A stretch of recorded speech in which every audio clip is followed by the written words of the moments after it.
un profeta que vivía de langostas y miel silvestre, un hombre que se atrevió a desafiar a reyes y sacerdotes. Su nacimiento fue un milagro, su mensaje sacudió una nación, y su muerte reveló la crueldad de los poderosos. Conocido como la voz que clama en el desierto, Juan el Bautista fue tan extraordinario que el mismo Cristo dijo sobre él: entre los nacidos de mujer no se ha levantado otro mayor que Juan el Bautista, que vio en las aguas del Jordán cuando bautizó a Jesús. ¿Por qué incluso desde la prisión seguía desafiando al rey Herodes? Y como una simple danza se convirtió en la sentencia de muerte para el mayor de los profetas. Prepárate para conocer la verdadera historia del hombre que lo sacrificó todo por anunciar la llegada del Mesías, en una narrativa que te llevará desde su milagroso nacimiento hasta su trágico final, revelando el propósito divino detrás de cada momento de su extraordinaria vida. El sol ardiente de Judea caía implacable sobre las colinas polvorientas aquel día aparentemente ordinario. En el pequeño pueblo de Ain Karem, cerca de Jerusalén, vivía un anciano sacerdote llamado Zacarías junto a su esposa Elisabet. Ambos eran descendientes de la línea sacerdotal de Aarón, fieles seguidores de la ley de Dios, justos y temerosos del Señor. A pesar de su intachable devoción, sus corazones llevaban una pesada carga que con el pasar de los años se había convertido en una herida cada vez más profunda. No tenían hijos. En aquella cultura, la esterilidad era considerada una desgracia, incluso un castigo divino. Zacarías había aprendido a vivir con las miradas de lástima de sus vecinos. Elisabet había derramado incontables lágrimas en el silencio de su habitación, rogando a Dios por el milagro que nunca llegaba. Con cada año que pasaba, la esperanza se desvanecía un poco más. Ahora, cuando ambos habían entrado en la vejez, habían aceptado con resignación que su casa jamás escucharía el sonido de pisadas infantiles. Aquel día, mientras el polvo del camino se adhería a sus sandalias, Zacarías caminaba con paso lento hacia Jerusalén. Su división sacerdotal, la de Abías, había sido designada para servir en el templo aquella semana. El corazón del anciano latía con emoción contenida. Servir en el templo del Señor siempre renovaba su espíritu, le permitía acercarse un poco más a ese Dios al que tanto amaba y al que había servido toda su vida. El templo de Jerusalén, imponente construcción de piedra blanca que brillaba bajo el sol como si estuviera hecha de oro, se alzaba majestuoso frente a Zacarías. El bullicio de peregrinos, comerciantes y sacerdotes llenaba el aire. El olor a incienso se mezclaba con el de los animales destinados al sacrificio. Era un escenario familiar para él, pero que nunca dejaba de impresionarle. Aquel día, la suerte había decidido que fuera él quien entrara al lugar santísimo para quemar incienso en el altar. Este era un privilegio que muchos sacerdotes no experimentaban ni una vez en toda su vida. Con manos temblorosas por la emoción y la responsabilidad, Zacarías se preparó para el ritual. Mientras la multitud esperaba afuera en oración, él entró solo al santuario del Señor. El silencio dentro del recinto sagrado contrastaba dramáticamente con el bullicio exterior. Solo se escuchaba el suave crepitar de las lámparas de aceite y los latidos acelerados de su propio corazón. El aroma del incienso comenzaba a elevarse cuando, de repente, una presencia luminosa apareció a la derecha del altar. Zacarías sintió que las rodillas le fallaban. Frente a él se encontraba un ser celestial de aspecto aterrador y glorioso a la vez. «No temas, Zacarías», habló el ángel con voz que parecía venir de todas partes y de ninguna a la vez. «Tu oración ha sido escuchada. Tu esposa Elisabet te dará un hijo y le pondrás por nombre Juan. El anciano sacerdote sintió como si el tiempo se detuviera. Había escuchado bien. ¿Un hijo? Ahora, cuando él y Elizabeth habían renunciado a ese sueño hacía tantos años. Él será motivo de gozo y alegría para ti, y muchos se regocijarán por su nacimiento, continuó el ángel, identificándose como Gabriel, quien estaba en la presencia de Dios. Será grande delante del Señor. No beberá vino ni licor, y será lleno del Espíritu Santo aún desde el vientre de su madre. Hará que muchos de los hijos de Israel se conviertan al Señor su Dios. Irá delante de él con el espíritu y el poder de Elías, para hacer volver los corazones de los padres a los hijos y de los rebeldes a la sabiduría de los justos, a fin de preparar para el Señor un pueblo bien dispuesto. Las palabras del ángel resonaban con un eco profético que se remontaba siglos atrás. Zacarías, conocedor de las Escrituras, reconoció inmediatamente las alusiones a las profecías de Malaquías sobre el mensajero que prepararía el camino para el Mesías. ¿Sería posible? Su hijo, ese hijo que ya había dejado de soñar, sería aquel de quien hablaban los profetas. La incredulidad se apoderó de su corazón. ¿Cómo podré estar seguro de esto? Yo soy viejo y mi esposa ya es anciana, cuestionó con voz temblorosa. El rostro del ángel Gabriel adquirió una severidad solemne. Yo soy Gabriel, que estoy delante de Dios, y he sido enviado para hablarte y darte estas buenas noticias. Pero ahora, por cuanto no creíste mis palabras, las cuales se cumplirán a su debido tiempo, quedarás mudo y no podrás hablar hasta el día en que esto suceda. Antes de que Zacarías pudiera responder, la presencia angelical se desvaneció como la neblina al amanecer. El sacerdote quedó solo nuevamente en el santuario, rodeado por el aroma del incienso y el silencio. Intentó hablar, llamar, gritar, pero ningún sonido salió de su garganta. El ángel había cumplido su palabra de inmediato. Mientras tanto, fuera del santuario, la multitud comenzaba a inquietarse. Zacarías estaba tardando demasiado. Cuando finalmente apareció, con el rostro pálido y los ojos desorbitados, todos comprendieron que algo extraordinario había sucedido. Intentó comunicarse, pero solo podía hacer gestos.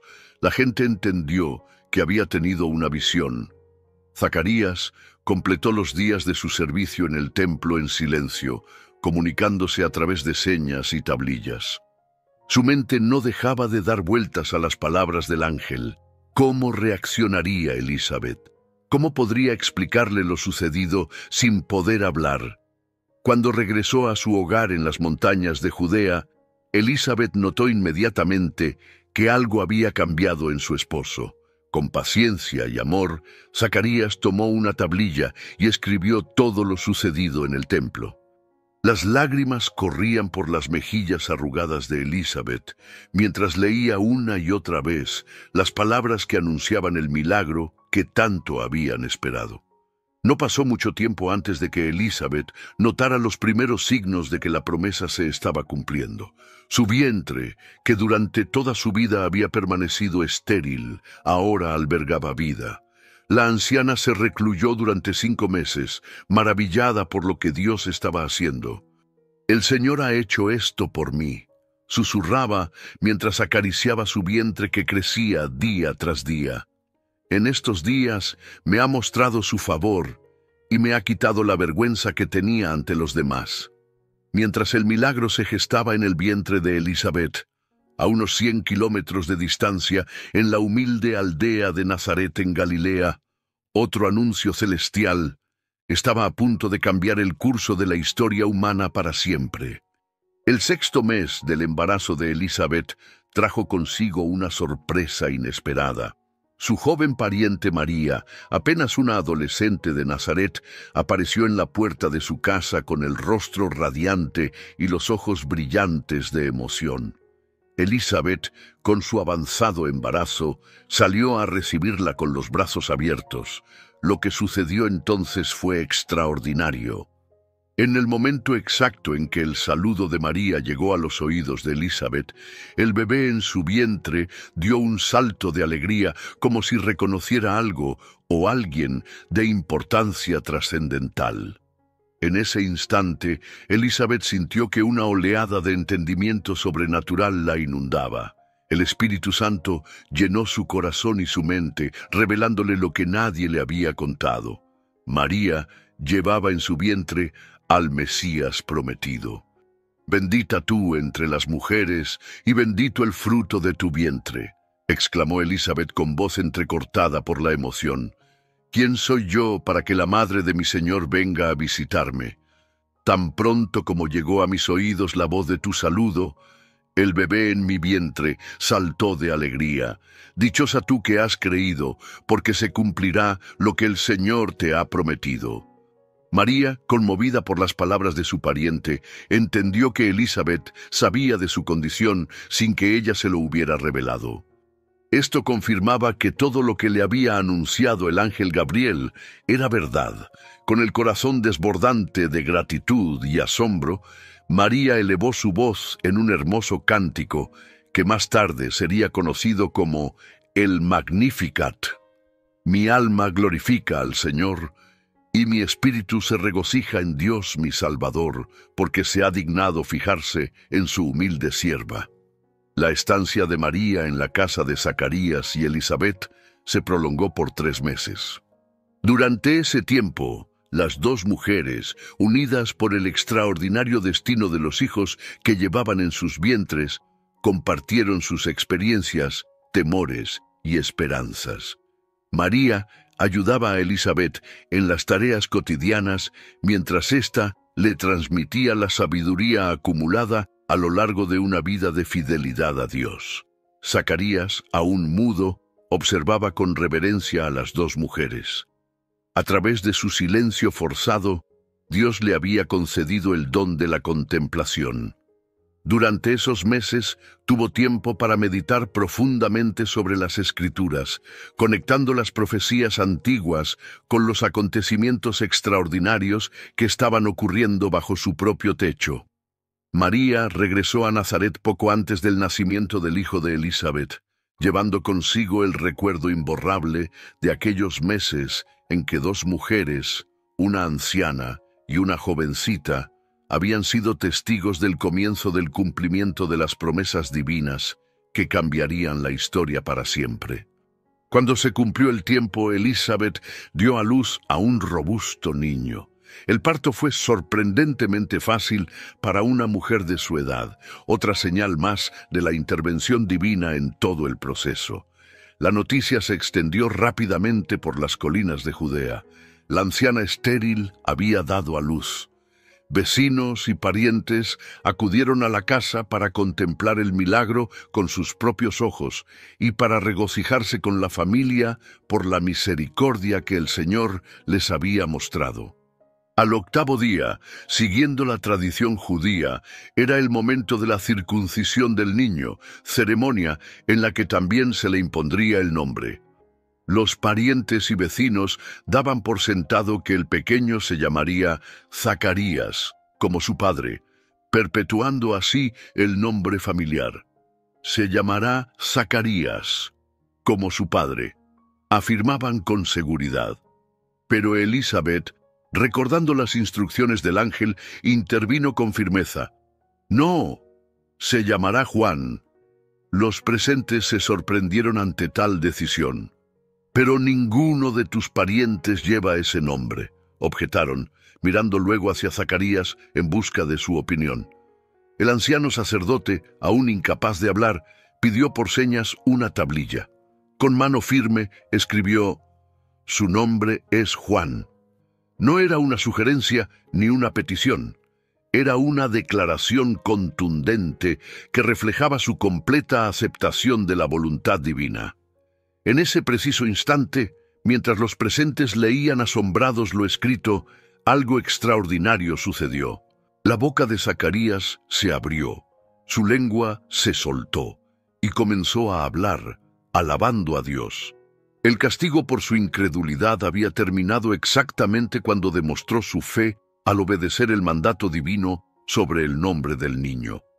El asombro se apoderó de todos los presentes.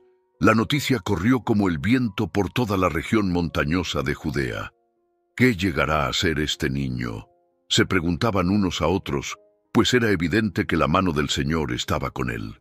Zacarías, ahora libre para expresar todo lo que había meditado durante su silencio forzado, fue lleno del Espíritu Santo y pronunció una profecía que revelaría el propósito divino para su hijo.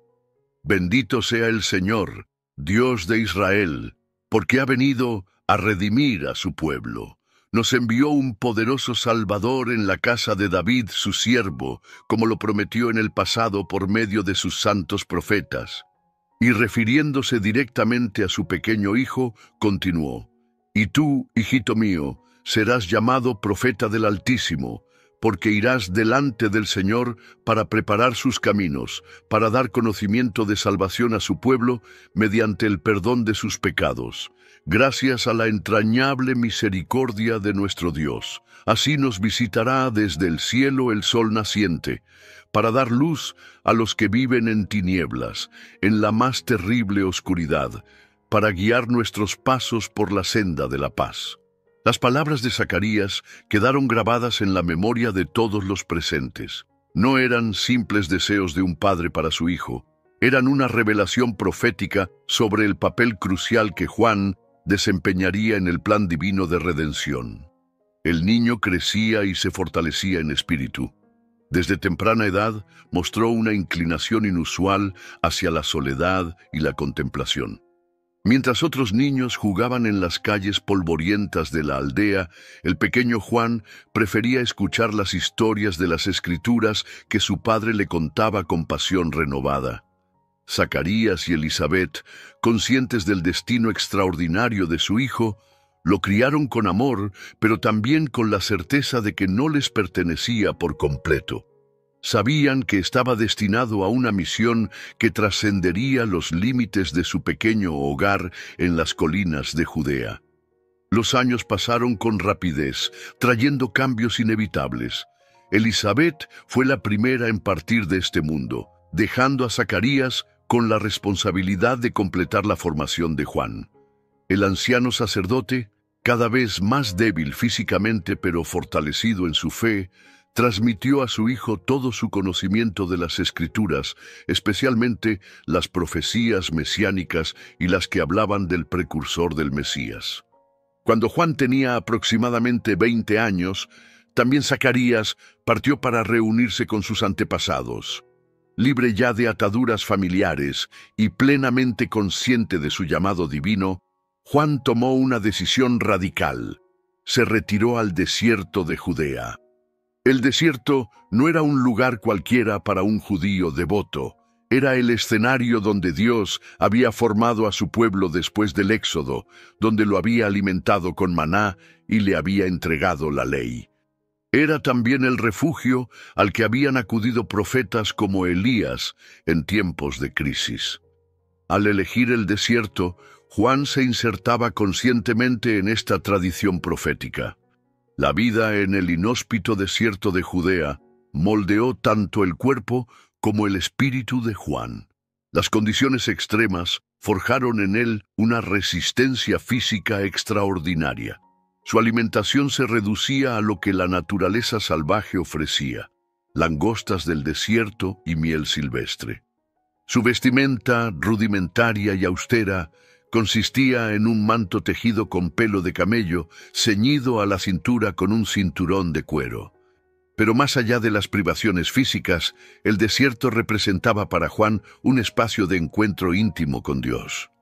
En el silencio absoluto de las noches desérticas, bajo el manto estrellado que cubría las áridas colinas, Juan escuchaba la voz divina que iba moldeando su mensaje.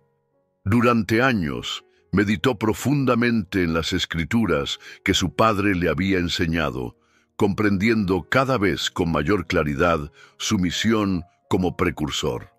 No era solo un tiempo de formación espiritual, era también un período de purificación interior y de distanciamiento de las estructuras religiosas establecidas.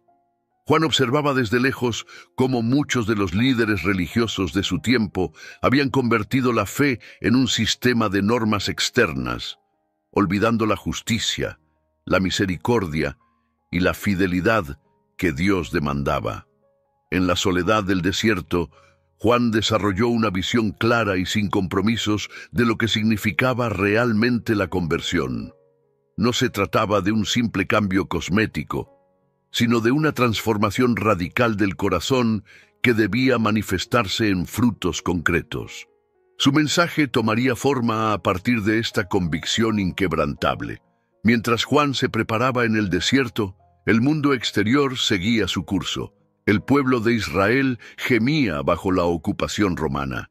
Los pobres eran oprimidos no solo por los extranjeros, sino también por sus propios líderes. Las esperanzas mesiánicas crecían día a día, pero muchos esperaban un libertador político que expulsara a los romanos y restaurara la gloria del reino de David. En este contexto de tensión política y religiosa, mientras el pueblo anhelaba desesperadamente una palabra de esperanza, Juan iba madurando el mensaje que pronto proclamaría con voz de trueno desde las riberas del Jordán. El año 15 del reinado del emperador Tiberio César marcó un punto de inflexión en la historia. Poncio Pilato gobernaba Judea. Herodes era tetrarca de Galilea. Su hermano Felipe gobernaba Iturea y Traconite, y Lisanias dominaba Abilene. Anás y Caifás compartían el sumo sacerdocio en Jerusalén. En este preciso contexto político y religioso, la palabra de Dios llegó a Juan, hijo de Zacarías, en el desierto. Como si despertara de un largo letargo, Juan supo que había llegado el momento de comenzar su ministerio público. El tiempo de preparación había concluido. Ahora debía alzar su voz como la voz que clama en el desierto, anunciada por el profeta Isaías siglos atrás. Juan salió del desierto profundo y se estableció en la región del río Jordán. No escogió Jerusalén, centro del poder religioso, ni Cesarea, sede del poder político romano. Eligió la periferia, un espacio limítrofe, simbolizando así que su mensaje exigía un éxodo, un salir de las estructuras establecidas para encontrarse con Dios en un territorio neutral. Su apariencia causaba un impacto inmediato. Alto y delgado, curtido por el sol y los elementos, con una barba espesa y ojos que parecían penetrar hasta lo más profundo del alma. Su vestimenta de pelo de camello y su cinturón de cuero evocaban intencionadamente al profeta Elías. Esta semejanza no pasaba desapercibida para los conocedores de las Escrituras, que recordaban la profecía de Malaquías sobre el regreso de Elías antes del día del Señor. La voz de Juan resonaba potente en el desierto. Arrepentíos, porque el reino de los cielos se ha acercado. No era un mensaje nuevo. Muchos profetas habían llamado al arrepentimiento. Pero había en las palabras de Juan una urgencia especial, una inminencia que sacudía las conciencias. No hablaba de un futuro lejano, sino de una realidad que ya estaba irrumpiendo en el presente. Pronto, la noticia de la aparición de este extraño predicador en el desierto se extendió por toda Judea y Jerusalén. Multitudes comenzaron a acudir para escucharle. Venían de todas partes, campesinos de las aldeas cercanas, pescadores de Galilea, comerciantes de paso, incluso algunos escribas y fariseos de Jerusalén, impulsados por la curiosidad o el escepticismo. Juan no suavizaba su mensaje para hacerlo más aceptable. Con palabras afiladas como espadas, denunciaba el pecado en todas sus formas. A la multitud que se congregaba a su alrededor la llamaba generación de víboras y preguntaba con tono desafiante, ¿quién os enseñó a huir de la ira venidera? No se contentaba con palabras bonitas ni con rituales externos. Producid frutos dignos de arrepentimiento, exigía. Para Juan, el verdadero arrepentimiento debía manifestarse en acciones concretas, en un cambio radical de vida. Cuando la gente, impactada por sus palabras, le preguntaba qué debían hacer, Juan ofrecía respuestas específicas según la condición de cada uno. A las multitudes les decía: el que tiene 2 túnicas, dé al que no tiene, y el que tiene que comer, haga lo mismo. A los recaudadores de impuestos, despreciados por colaborar con los romanos, les ordenaba: no exijáis más de lo que os está ordenado. A los soldados les instruía: no hagáis extorsión a nadie ni calumniéis, y contentaos con vuestro salario. El mensaje era claro. El arrepentimiento verdadero se manifestaba en la justicia social, en el trato ético hacia los demás, en la renuncia a la codicia y al abuso de poder. Juan atacaba los pecados concretos que desgarraban el tejido social de Israel. Pero el aspecto más distintivo del ministerio de Juan era el bautismo que administraba en las aguas del Jordán. No era un ritual nuevo en sí mismo. Las abluciones para la purificación ritual eran comunes en el judaísmo. Lo revolucionario era que Juan aplicaba este rito a judíos que ya formaban parte del pueblo de la alianza, sugiriendo que su identidad religiosa heredada no era suficiente para afrontar el juicio inminente. Las personas que aceptaban su mensaje se sumergían en las aguas del Jordán, confesando públicamente sus pecados. Era un acto de humildad radical, reconocer ante Dios y ante los demás que, a pesar de ser descendientes de Abraham, necesitaban una transformación interior. La popularidad de Juan crecía día a día. Su mensaje austero pero esperanzador resonaba en los corazones de un pueblo oprimido y desilusionado. Algunos comenzaron a preguntarse si este extraño profeta del desierto podría ser el Mesías que tanto esperaban. Juan, consciente de estos rumores, se apresuró a aclarar su papel. Yo os bautizo con agua para arrepentimiento, pero el que viene tras mí es más poderoso que yo, cuyas sandalias no soy digno de llevar. Él os bautizará con Espíritu Santo y fuego. Con estas palabras, Juan establecía claramente su posición como precursor, como el que prepara el camino. Su misión no era ser el protagonista, sino señalar hacia aquel que vendría después. Utilizando imágenes agrícolas familiares para sus oyentes, continuaba: su aventador está en su mano, y limpiará su era. Recogerá su trigo en el granero, y quemará la paja en fuego que nunca se apagará. Era un mensaje de esperanza para los justos, pero de advertencia severa para los impenitentes. El juicio vendría con el Mesías, y no habría término medio, o trigo para el granero, o paja para el fuego. Entre los miles que acudían al Jordán para escuchar a Juan y ser bautizados, casi nadie prestó especial atención a un joven carpintero de Nazaret que esperaba pacientemente su turno en la orilla. Nadie, excepto Juan. Era un día como cualquier otro en el ministerio de Juan. El sol brillaba sobre las aguas del Jordán mientras una larga fila de personas esperaba para ser bautizada. El profeta del desierto, con el agua hasta la cintura, recibía uno tras otro a los penitentes, escuchaba su confesión y los sumergía brevemente en el río como símbolo de la purificación de sus pecados. De pronto, Juan sintió una presencia diferente.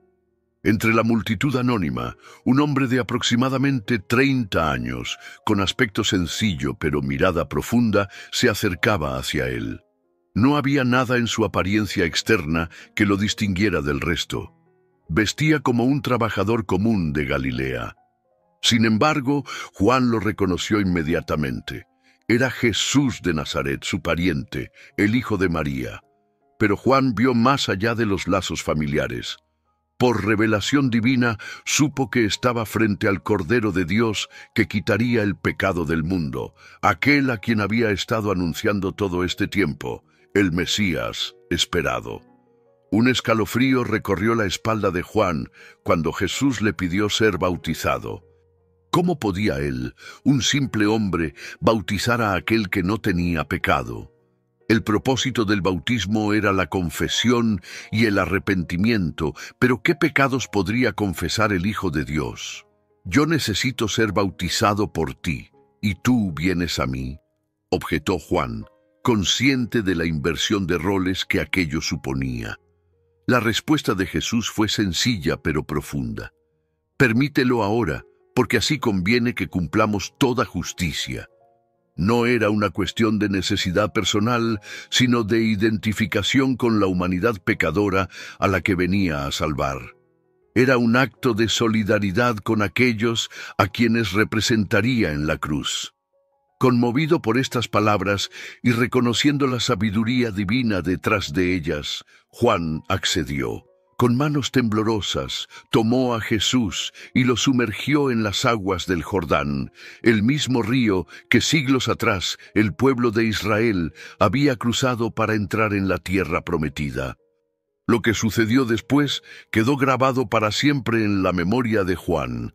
Cuando Jesús salió del agua, los cielos se abrieron ante ellos. No fue una visión exclusiva de Juan. Todos los presentes pudieron contemplar aquel desgarramiento del firmamento que simbolizaba el fin de la separación entre Dios y la humanidad. El Espíritu Santo, en forma corporal como una paloma, descendió sobre Jesús, posándose sobre él. Esta manifestación visible del Espíritu recordaba el relato de la creación, cuando el Espíritu de Dios se movía sobre la faz de las aguas. Ahora, en el bautismo de Jesús, comenzaba una nueva creación, y como si esto fuera poco, una voz majestuosa resonó desde el cielo, proclamando: «Este es mi Hijo amado, en quien tengo complacencia». Era la voz del Padre, confirmando públicamente la identidad de Jesús como el Mesías prometido y expresando su aprobación absoluta. Para Juan, aquel momento representó la culminación de su ministerio. Todo por lo que había vivido, todo por lo que había predicado, encontraba su sentido en este reconocimiento divino de Jesús como el Hijo amado de Dios. Su misión de preparar el camino estaba cumplida. Ahora comenzaba la misión del que debía crecer, mientras él debía menguar. Después del bautismo, Jesús fue llevado por el Espíritu al desierto para ser tentado, iniciando así su propio ministerio público. Juan continuó bautizando y predicando, pero ahora con una certeza renovada. El Mesías ya no era una promesa futura, estaba presente y activo en medio de ellos. Al día siguiente del bautismo, Juan vio a Jesús que venía hacia él después de su tiempo en el desierto. Con voz potente, para que todos los presentes pudieran oírlo, proclamó: «He aquí el Cordero de Dios, que quita el pecado del mundo. Este es aquel de quien yo dije: después de mí viene un hombre que es antes de mí, porque era primero que yo. Y yo no lo conocía, pero para que él fuese manifestado a Israel, por esto vine yo bautizando con agua». Juan dio testimonio diciendo: «Vi al Espíritu que descendía del cielo como paloma y permanecía sobre él. Yo no lo conocía, pero el que me envió a bautizar con agua me dijo: aquel sobre quien veas descender el Espíritu y permanecer sobre él, ese es el que bautiza con el Espíritu Santo. Y yo lo he visto y he dado testimonio de que este es el Hijo de Dios». Este testimonio público de Juan marcó el comienzo oficial del ministerio de Jesús.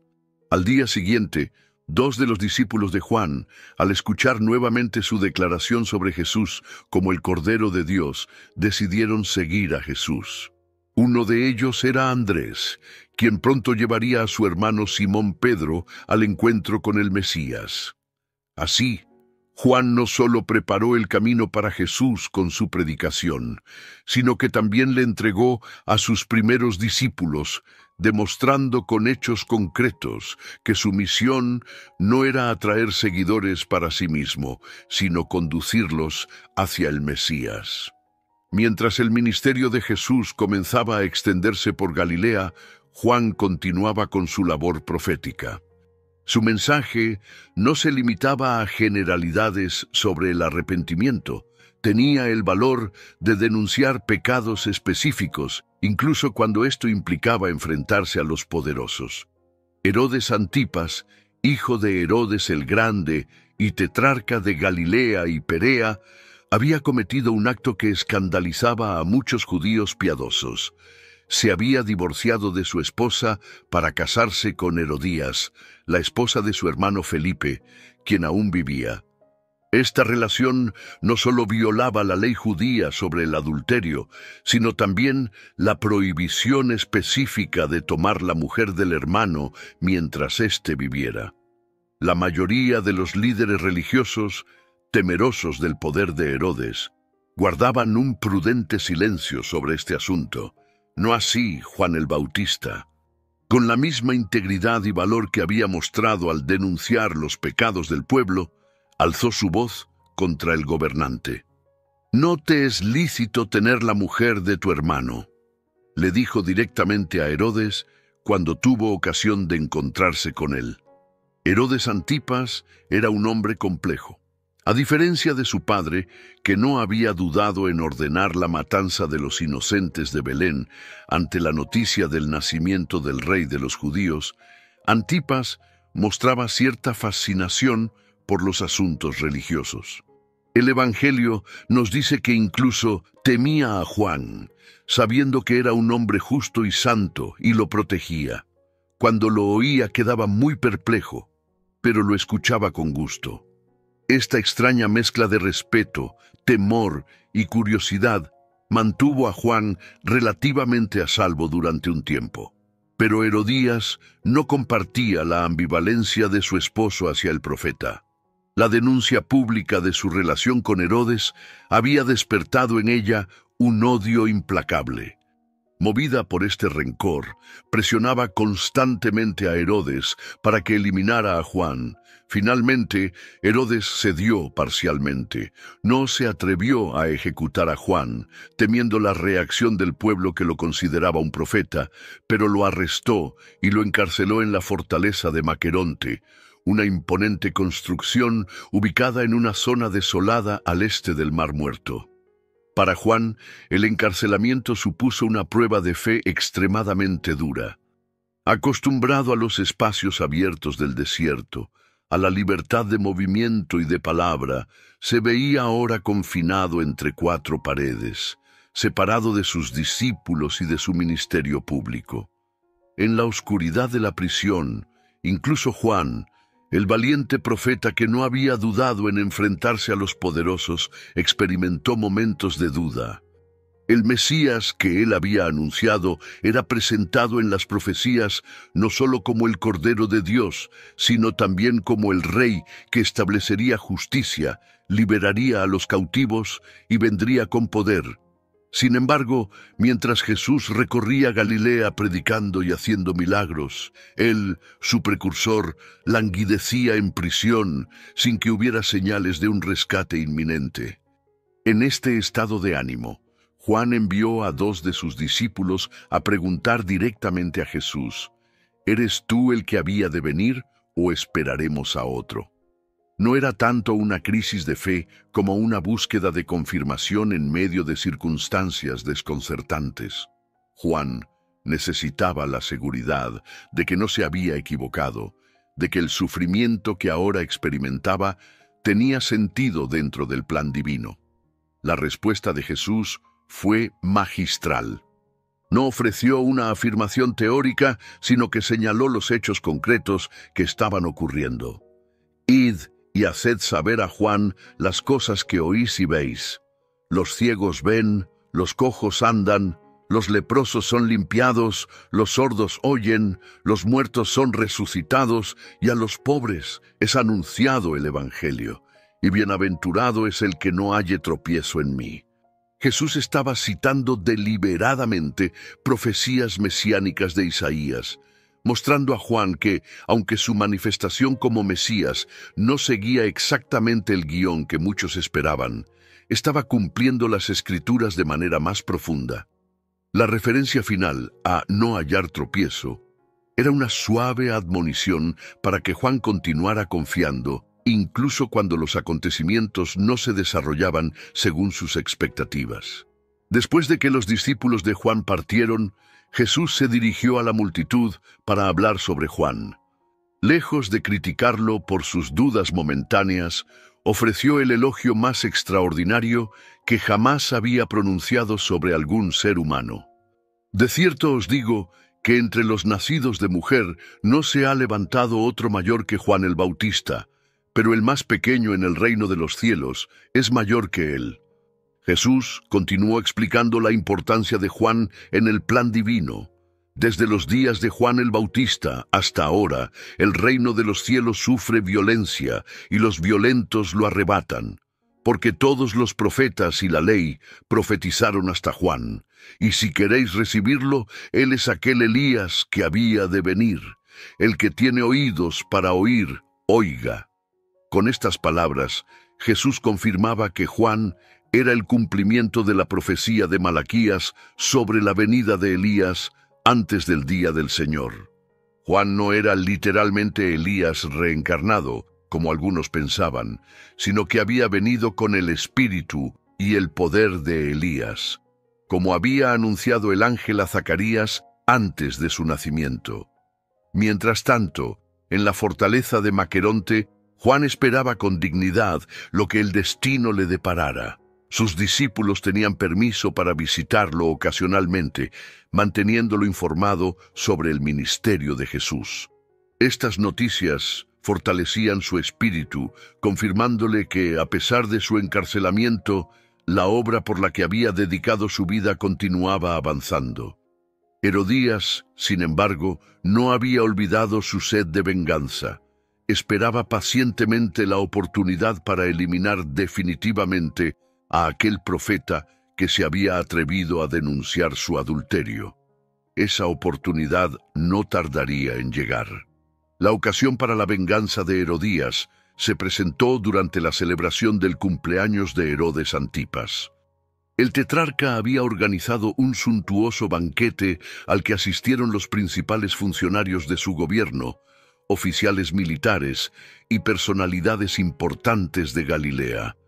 El vino fluía abundantemente, y el ambiente era cada vez más distendido cuando Herodías vio la oportunidad que había estado esperando. Salomé, la hija de Herodías de su matrimonio anterior con Felipe, era una joven hermosa y talentosa para la danza. Por instigación de su madre, se presentó en medio del banquete para ejecutar una danza que, según los relatos, cautivó a todos los presentes, especialmente a Herodes, ya afectado por el vino. Embriagado tanto por el alcohol como por el espectáculo y deseoso de impresionar a sus invitados con un gesto de magnanimidad real, Herodes hizo una promesa imprudente: «Pídeme lo que quieras, y te lo daré, hasta la mitad de mi reino». Lo que parecía un gesto generoso era en realidad una trampa mortal que él mismo se tendía, impulsado por la lujuria y la vanidad. La joven, insegura sobre qué pedir ante oferta tan extraordinaria, salió para consultar a su madre. Herodías no dudó ni un instante. «La cabeza de Juan el Bautista», respondió con odio apenas contenido. Este era el momento que había estado esperando, la oportunidad perfecta para silenciar para siempre la voz que había denunciado su adulterio. Salomé regresó al banquete y, ante la sorpresa de todos los presentes, pronunció su macabra petición: «Quiero que ahora mismo me des en un plato la cabeza de Juan el Bautista». El rostro de Herodes palideció. Nunca había imaginado que su oferta impulsiva tendría consecuencias tan graves. El Evangelio nos dice que el rey se entristeció mucho, no solo por el aprecio que, a pesar de todo, sentía por Juan, sino también por temor a la reacción del pueblo que consideraba a Juan un profeta. Sin embargo, atrapado por su propio juramento y por la presencia de sus invitados ante quienes no quería perder prestigio, Herodes no tuvo el valor moral de retractarse. Dando prioridad a su imagen sobre la justicia, ordenó que se cumpliera la petición de Salomé. Un verdugo fue enviado a la prisión con órdenes de decapitar inmediatamente a Juan y traer su cabeza en un plato. Juan, probablemente en oración cuando llegó su ejecutor, enfrentó la muerte con la misma dignidad y firmeza con la que había vivido. No hubo súplicas ni resistencia. Como el cordero que es llevado al matadero, Juan aceptó su destino, sellando con su sangre el testimonio de su vida. La cabeza del profeta, aun con la mirada que tantas veces había brillado al anunciar la llegada del reino, fue colocada en un plato y entregada a Salomé, quien a su vez la llevó a su madre.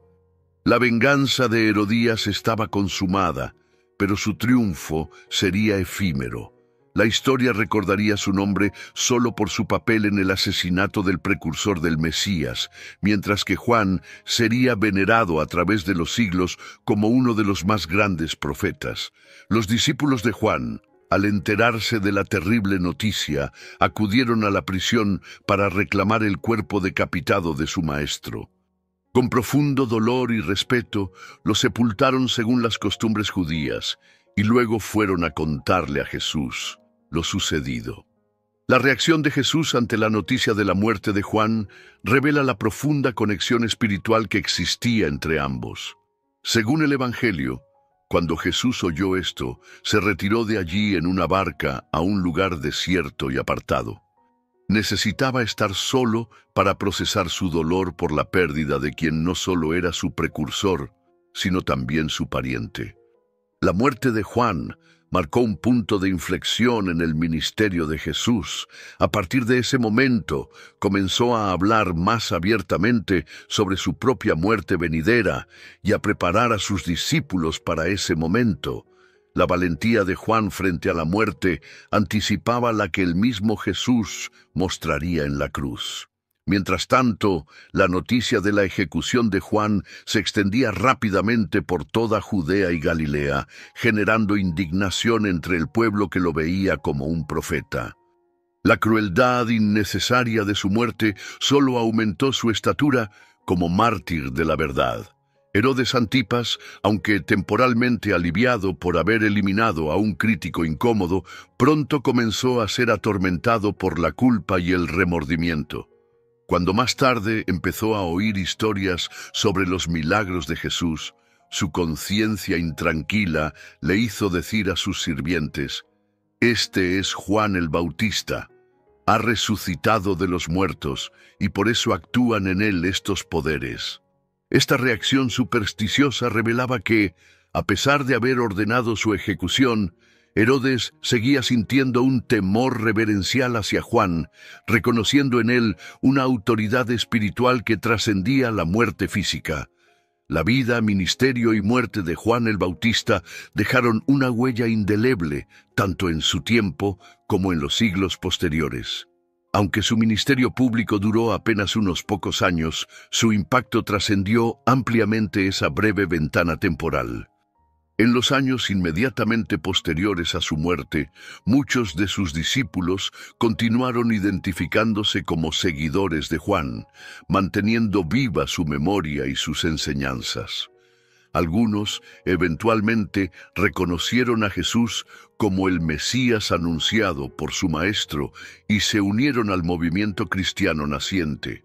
Otros, sin embargo, formaron comunidades distintivas que preservaron las enseñanzas específicas de Juan, centrándose en el arrepentimiento, la austeridad y la inminencia del juicio divino. El libro de los Hechos de los Apóstoles menciona encuentros con personas que habían recibido solamente el bautismo de Juan y no conocían aún el bautismo en el nombre de Jesús. Esto demuestra que la influencia de Juan se extendió mucho más allá de Palestina, llegando hasta ciudades distantes como Éfeso, en Asia Menor. Para la iglesia cristiana primitiva, Juan ocupó un lugar de honor como el último y más grande de los profetas del Antiguo Pacto, el puente entre la antigua y la nueva alianza. Su vida ejemplificaba virtudes que los primeros cristianos valoraban profundamente: la austeridad frente al materialismo, el valor para denunciar la injusticia incluso a costa de la propia vida, y la humildad para disminuir para que Cristo pudiera crecer. Los evangelios, al incluir extensos relatos sobre Juan, no solo reconocían su importancia histórica, sino que también lo presentaban como modelo para los seguidores de Jesús. Su llamado al arrepentimiento genuino que produce frutos visibles, su énfasis en la justicia social y su valiente denuncia de la hipocresía religiosa resonaban con las enseñanzas de Jesús y fueron incorporados a la ética cristiana. A lo largo de los siglos, Juan ha inspirado a incontables reformadores religiosos que, como él, han llamado a la Iglesia a volver a sus raíces, a abandonar la mundanalidad y a prepararse para el regreso del Señor. Su figura austera y su mensaje directo han servido como correctivo cada vez que la fe cristiana ha corrido el riesgo de volverse demasiado acomodada o complaciente.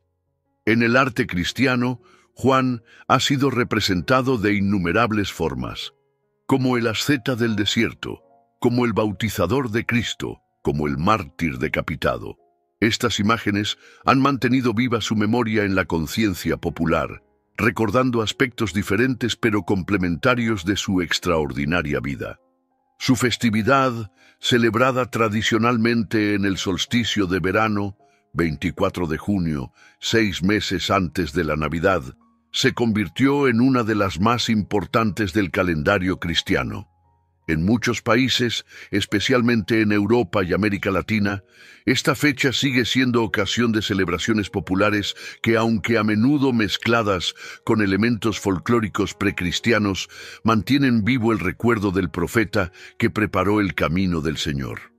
Para los judíos del siglo I, Juan representó un retorno al profetismo clásico, un fenómeno que había estado ausente durante siglos. Su aparición fue vista por muchos como señal de que Dios estaba interviniendo nuevamente en la historia de Israel después de un largo período de silencio. Incluso aquellos que no aceptaron a Jesús como el Mesías reconocieron en Juan a un profeta auténtico cuyo llamado al arrepentimiento trascendía las divisiones sectarias del judaísmo de su tiempo.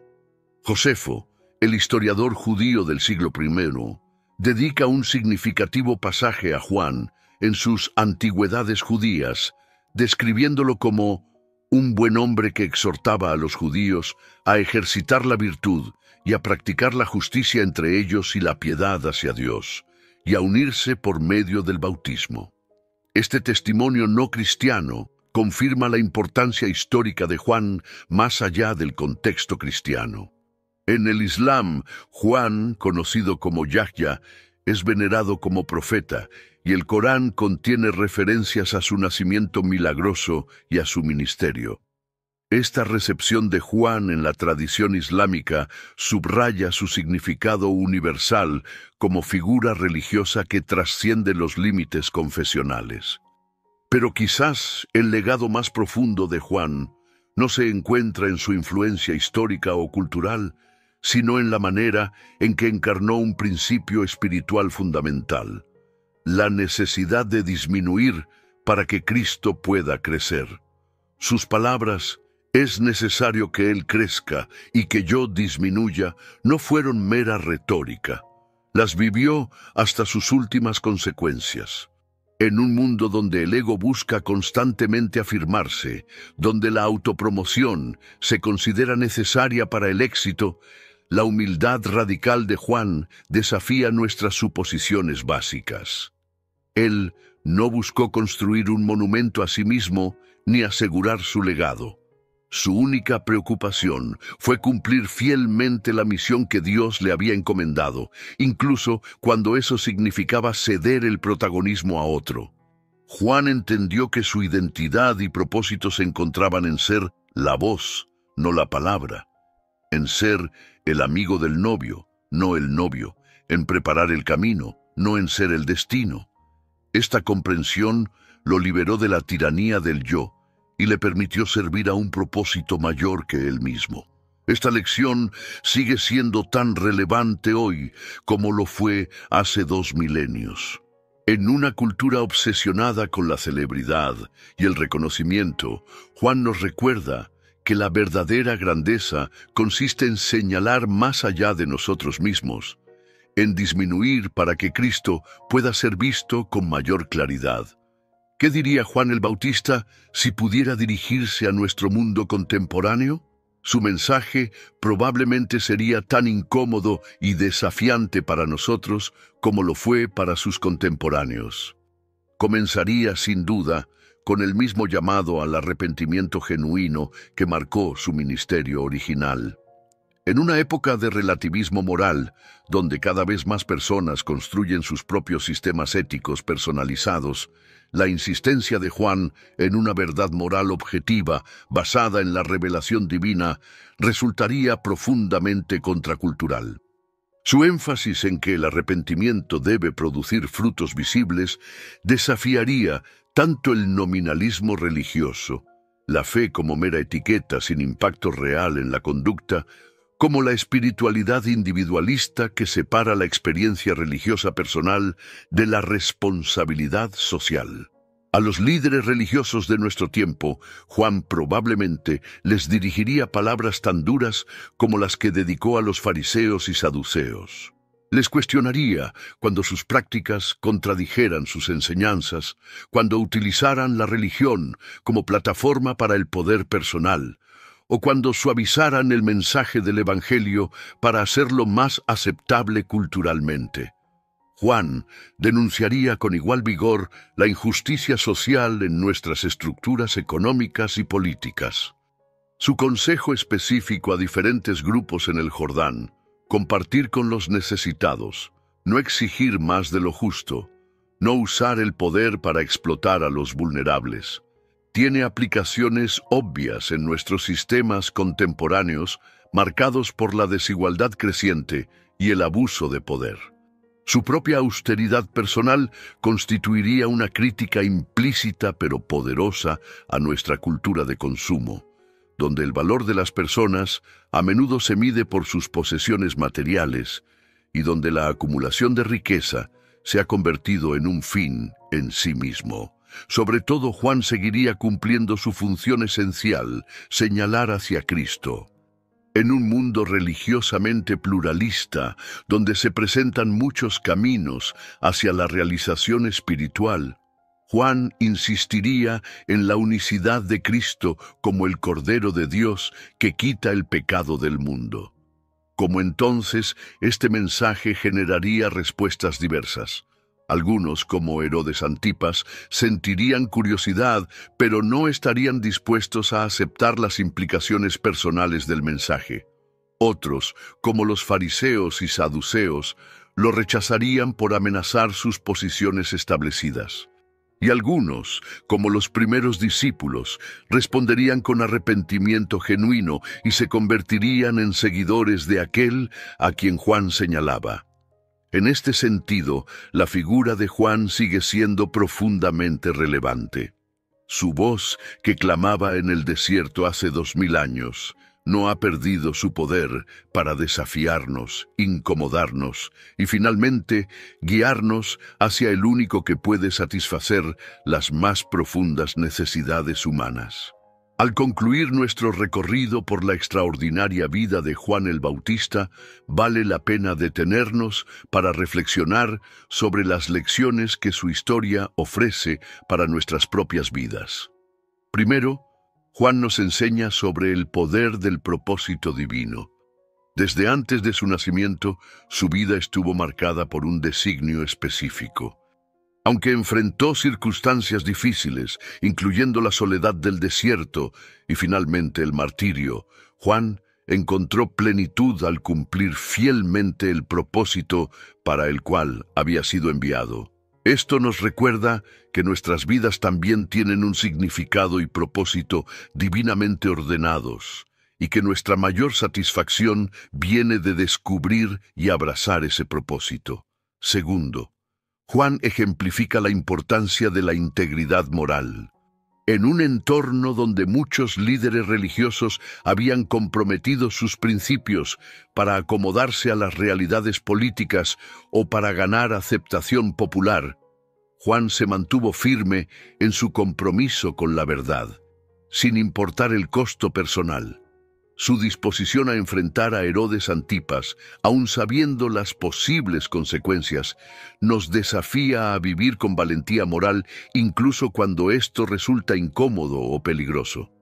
Tercero, la humildad de Juan brilla como uno de sus rasgos más distintivos. A pesar de su inmensa popularidad, nunca perdió de vista que su misión era señalar hacia otro. Sus palabras «es necesario que Él crezca y que yo disminuya» representan una profunda sabiduría espiritual que contradice nuestra tendencia natural hacia el autoengrandecimiento. Juan nos enseña que la verdadera grandeza se encuentra en disminuir para que Cristo pueda ser exaltado. Cuarto, el ministerio de Juan destaca la importancia del arrepentimiento genuino. En una época de religiosidad superficial, él llamó a sus oyentes a un cambio radical del corazón que se manifestara en acciones concretas. Este mensaje sigue siendo relevante en nuestro tiempo, recordándonos que la fe auténtica transforma no solo lo que creemos, sino también cómo vivimos. Quinto, la vida de Juan ilumina el valor del testimonio fiel incluso frente al rechazo y la persecución. Aunque su ministerio fue relativamente breve y terminó en aparente fracaso desde una perspectiva humana, su impacto ha resonado a través de los siglos. Esto nos recuerda que el éxito en el reino de Dios se mide de manera diferente al éxito mundano, y que la fidelidad a nuestro llamado es más importante que los resultados visibles inmediatos. Finalmente, Juan nos muestra cómo vivir en el ya pero todavía no del reino de Dios. Él se encontraba en la intersección entre la promesa y el cumplimiento, entre la antigua y la nueva alianza. De manera similar, nosotros vivimos en un tiempo donde el reino ha sido inaugurado, pero aún no consumado. Como Juan, estamos llamados a vivir con la tensión de esta realidad, manteniéndonos fieles a pesar de las dificultades, mientras esperamos la plena manifestación del reino que Juan anunció. La voz que clamaba en el desierto hace 2 milenios continúa resonando hoy, llamándonos a preparar el camino del Señor en nuestros corazones y en nuestro mundo. Al escuchar esa voz y responder a su llamado, nos unimos a la larga línea de fieles que, como Juan, han encontrado su propósito y plenitud en señalar hacia el Cordero de Dios que quita el pecado del mundo. Queridos, espero que esta narración sobre la vida y ministerio de Juan el Bautista haya tocado tu corazón y te haya ayudado a comprender más profundamente el propósito de Dios para este extraordinario profeta. La historia de Juan nos muestra cómo Dios usa personas comunes para propósitos extraordinarios cuando éstas se entregan completamente a su voluntad. Si has disfrutado de esta narrativa, te invito a que te suscribas a nuestro canal para recibir más historias bíblicas contadas con detalle y profundidad. En próximos videos exploraremos las vidas de otros personajes bíblicos cuyas experiencias siguen siendo relevantes para nuestro caminar cristiano hoy. No olvides compartir este video con familiares y amigos que puedan beneficiarse de conocer mejor la historia de este gran hombre de Dios que preparó el camino para la llegada del Salvador.